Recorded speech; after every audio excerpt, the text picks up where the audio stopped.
my loves, welcome back to my channel. Today's video is going to be another makeup mishap video. I've done 2 of these in the past and they've gone down really well. So today's video is going to be how to perfect your eyes. Now I'm going to kind of do it in like a do's and don'ts type of thing, like, you know, I recommend not to do this and instead do this, so I can explain to you how best to apply your eyeshadow. I am not a makeup artist, you guys know this, but I do follow a couple of different tips that help get my eyeshadow just kind of a little bit better and a little bit more smoked out. I'd say a little bit more professional looking. So I'm going to share those tips with you. Now before I go into the video, I just want to put a disclaimer out there. Whatever way you choose to do your eyes, whatever way you choose to do your makeup in general, is your own personal taste. That's the amazing thing about makeup. You can do it whatever way you want to. You just take a washcloth at the end of the day and it comes right off. So whatever way you choose to do your makeup, whatever way you're happy doing your makeup, continue to do that. But if you are looking to improve your eye makeup skills just a little bit, then I have a couple of tips for you guys. It's taken me years to know how to apply my eyeshadow properly, and even still I have bad days. And I always say to my followers who tell me that they're not good at eye makeup to keep practicing it, and eventually your eye makeup skills will improve. I know even when I started YouTube, my eye makeup skills were not great. They're not amazing now, but they're definitely like leaps and bounds above what they used to be. So guys, I hope you get some tips from me. I hope you find this video interesting or informative, and let's skip on into the tips that I have for you guys. So I'm going to use one eye to demonstrate what not to do and the other eye to demonstrate what to do. So the first thing is primer. Always make sure you use a primer. Never ever skip on priming the eyelids if you want your eyeshadow to last throughout the day. It also covers up some veins, you can see that here. Priming also makes the eyeshadows pop and stops them from fading.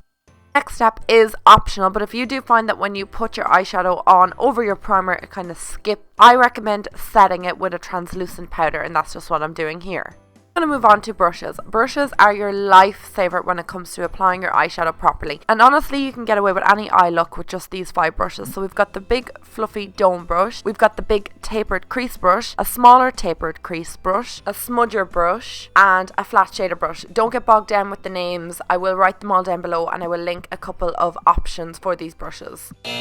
To differentiate the crease and the lid shade, we usually go in with a darker shade into the crease. Whatever shade you want to place into your crease is your own personal preference, but there is a knack to applying it properly and this is not it. So going in with this small smudger brush and just placing the shadow directly into my crease is not going to work. You can now see we are left with this very dramatic, harsh line that is going to be almost impossible to blend out, especially with this brush. Instead, it's a good idea to build up the intensity in the crease with transition shades. Your first transition shade should always be very close to the skin tone, and you want to take it on the correct brush, so a big fluffy brush like this is perfect. It's also important to hold the brush correctly, so just at the end of the handle you want to hold it. This will give you the best control, and you just want to do swirling motions or windscreen wiper motions into the crease. Transition shades also mean that the shadows that you put on top of them blend seamlessly and effortlessly. This will also make it easier to blend out any harsh lines. Big fluffy brushes are not very precise, so for more precise crease work you want to go in with a tapered crease brush. Going in with a darker transition shade now, I'm actually going to take it on a more detailed brush. So again, this is still a crease brush, but it's just smaller like we showed before. It's more dome shaped, it can get right into the crease, apply as much shadow, and because the bristles are a little bit more dense and smaller, this brush picks up a lot more shadow than the fluffy brush, which allows me to have a deeper crease without looking choppy.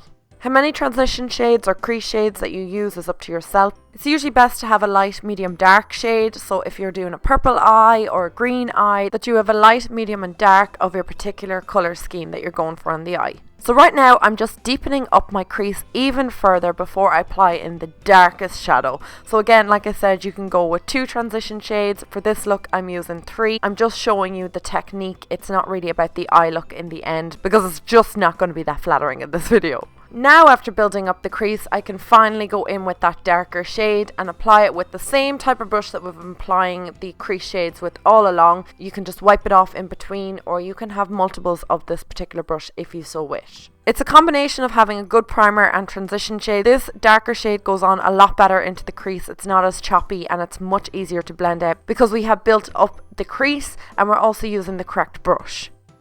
That fluffy brush is great for applying shadow into the crease, but not so much for the lid. If you want your lid shade to be more intense, do not use a fluffy brush. Instead, go in with a flat shader brush and pack the eyeshadow on. So patting motion. It's best not to swipe your eyeshadow. The same eyeshadow on both eyes, but you can see that one is definitely a little bit more intense. It's as simple as the techniques you use and the brushes. For instance, this little detail brush is great at doing detailed or smaller areas on the eye, like the outer V. So you can control exactly where you want to place the shadow. We only want to place a little bit on the outer V, and you can completely control that with this smaller brush. And remember, whatever work you do in the eye, make sure you use your blending brush with nothing on it, just to clean up any harshness. It's best not to go in with a big brush on the outer V. This brush picks up way too much shadow. There's way too much surface area that it's covering. It ends up looking sloppy. You have very little control as to where you're placing the eyeshadows, and now you're going to find it difficult to blend it out because you've placed too much shadow down in the first place.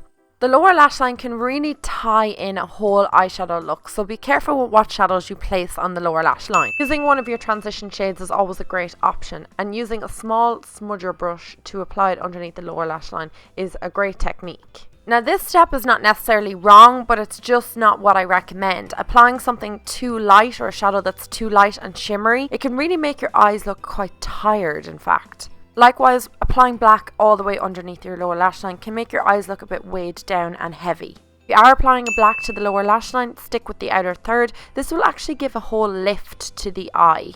Highlighting the eye is a great technique, but you don't want to go in with something that is too light and stark like this shadow here, because it can just be very, very harsh on the eye and just look a little bit too much. Instead, go with something that's a little bit lighter than your skin tone, but not something that's too light that's going to look a bit obvious. Again, placing it underneath the brow bone into the inner tear duct just to brighten those areas. I will talk about winged liner in a separate video, but I'm just going to talk about applying liner to the waterline. Make sure that you don't apply it too low down, especially if it's a dark shade. Again, this will drag the whole look of your eye down.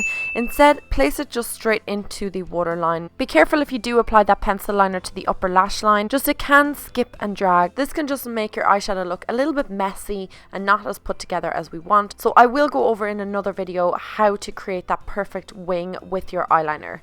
But for now, these are my most basic tips just to improve your eyeshadow application just a little bit more. Anyway guys, I hope this video is somewhat helpful. I hope you get some tips from me, and I will talk to you in my next video. I love you guys. Mwah.